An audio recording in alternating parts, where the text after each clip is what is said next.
hamstring curls done. Hamstrings are smoked. So we move on to the hinge variation today, 2 sets, 10 to 15 reps. A little bit higher reps, so again, limiting load exposure. I have opted for the dumbbell RDL. Do find it a little bit nicer to get into position, does take a little bit more stress off the low back, especially for the higher reps. So if you've ever done high rep hinges, it's like good, but not that fun. So I'm gonna start pretty light on these, 40 kilos each side. Certainly not a massive amount of load, but it's really gonna hammer these hamstrings. So we'll get stuck into this. 2 sets, aiming for a nice, slow, controlled eccentric, big deep stretch, big contraction at the top. These are gonna be nasty.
Just finished 2 sets of dumbbell RDLs, have not done them in a long time. But man, what a difference it makes to the actual contraction you get with your hamstrings and glutes when you actually do it properly and you're not using your ego to try and lift too fucking heavy.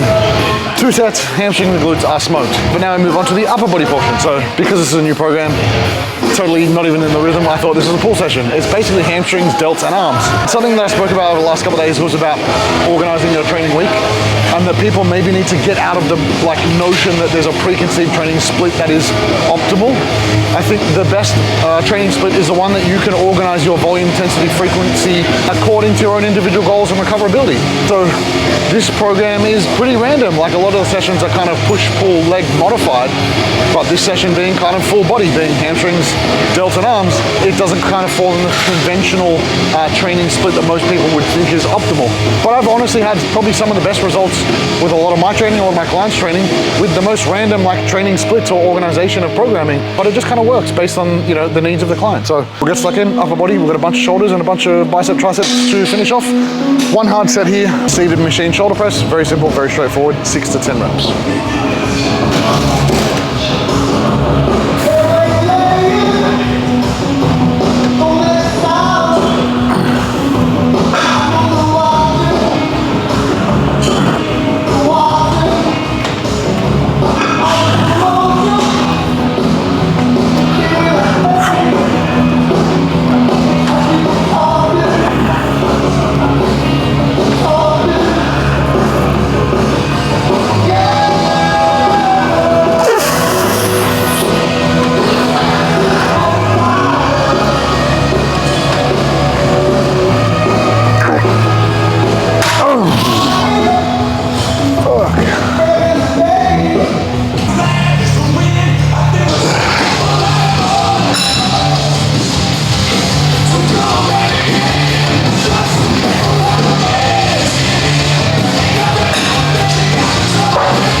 tricep portion now. Had one set on the tricep pushdown, so just use the fancy prime setup that I showed you guys last time. Again, super nice on the elbows, super nice on the shoulders, but nothing overly crazy, just a nice alternative because I do have the ability to use it. Then moving into some single arm overhead tricep extensions. So again, as I mentioned on like all my previous videos, we do want lots of variations when it comes to triceps, both single arm, bilateral, overhead, by your torso, pressing variations, skull crush variations, dip variations, all of which I kind of have sprinkled throughout this program. So lots of different ways to maximize tricep development. And I think something that's like very common, especially social media, TikTok realm, is like, oh, which exercise bias which head of the tricep? In reality, all exercises train your triceps. They will just train the different heads at varying degrees, whether you have your arm by your side, whether you're doing any pressing variations, or whether you're doing any overhead variations. So I don't think it really matters. You can't train one specific head in isolation. It will just get trained either more or less depending on the variation you're using. So just make sure you use all of them. But getting stuck in these single arm overhead like archer extensions, these are nasty. So big tip for this, especially as it gets heavy, is really maintain core stability so you're not arching or extending your lower back too much, and make sure that you are emphasizing the stretch at the bottom. So hold the bottom for 1 to 2 seconds, then full extension up, lock out, and squeeze the triceps to the top.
All right, so continuing on with today's randomness session structure, biceps. So I had 2 tricep exercises, we're on to 2 bicep exercises now, and then some delts to finish. So these have been a staple for a little while now, the lengthened bias cable curls. I like using these in the dual pulley cable stack because I can grab onto one side, bit of support, really lock in, and just keep my shoulder fixed. So I'm really putting a lot of tension in that lengthened position. So you guys will see how I do this one. Really nasty in the stretch. What a fucking awesome bicep builder.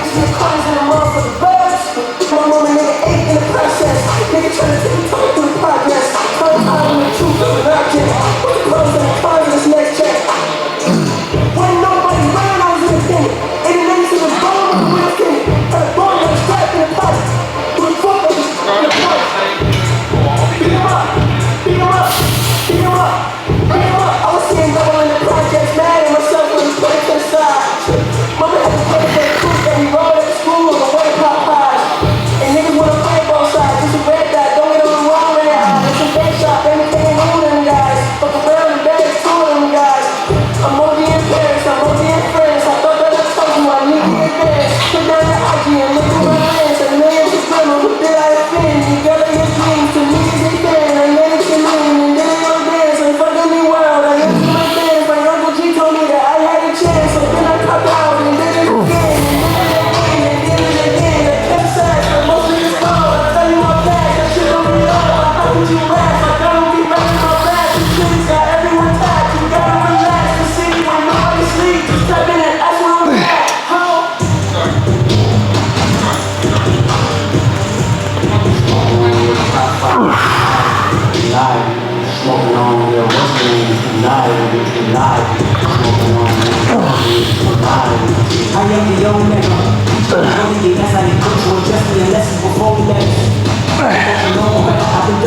All right, so last bicep exercise to wrap this one off. Single arm dumbbell preacher curl. Nothing like an old school preacher curl. I think this is probably by far one of my favorite movements, and I'll vary between the implements. I'll usually either use the machine single arm or dumbbell single arm, but man, absolutely brutal exercise. Lots of tension in that lengthened position, which we do know is kind of more effective for hypertrophy, depending on who you ask and what research you look at. But if there's some benefits there, why not milk that potential gain? So 2 sets here, 10 to 20 reps, big spread. I did get 20 on that first set, so I'm aiming to sort of stay close to that, and then I'll look for load progressions next week.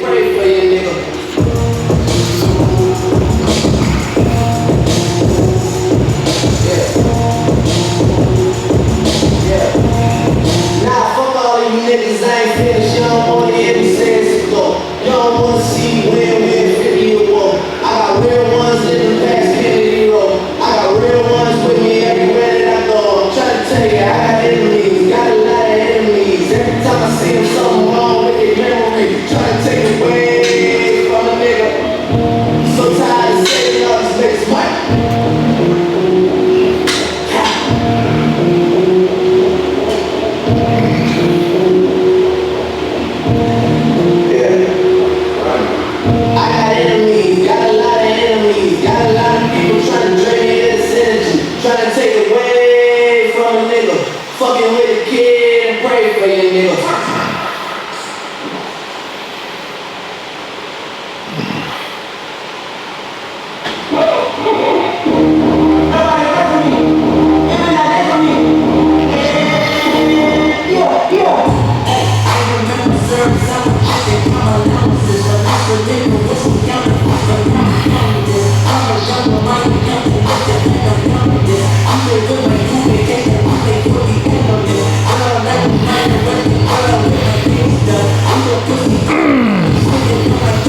right, so to finish this session, last exercise, 3 sets of these lengthened biased cable cuff curls, single arm. I get asked a lot, like, what's my favorite exercise or what's the best exercise to grow a specific muscle group.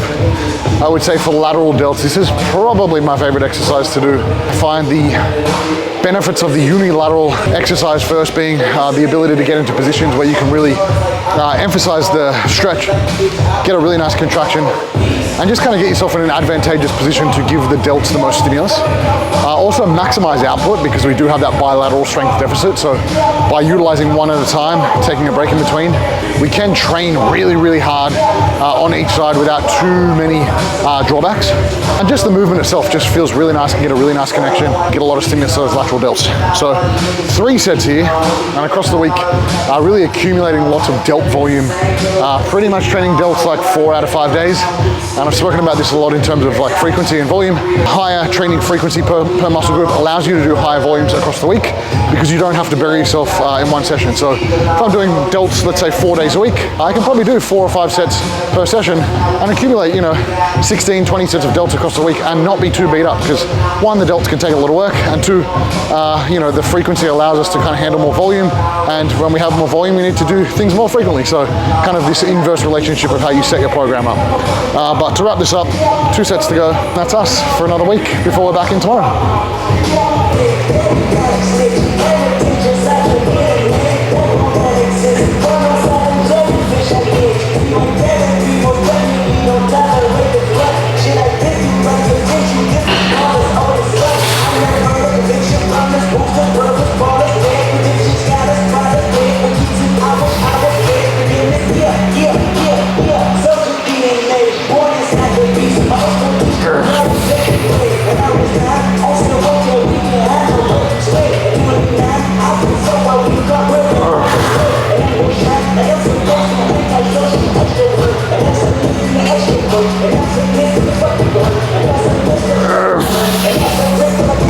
Alright, so that's us done for another session.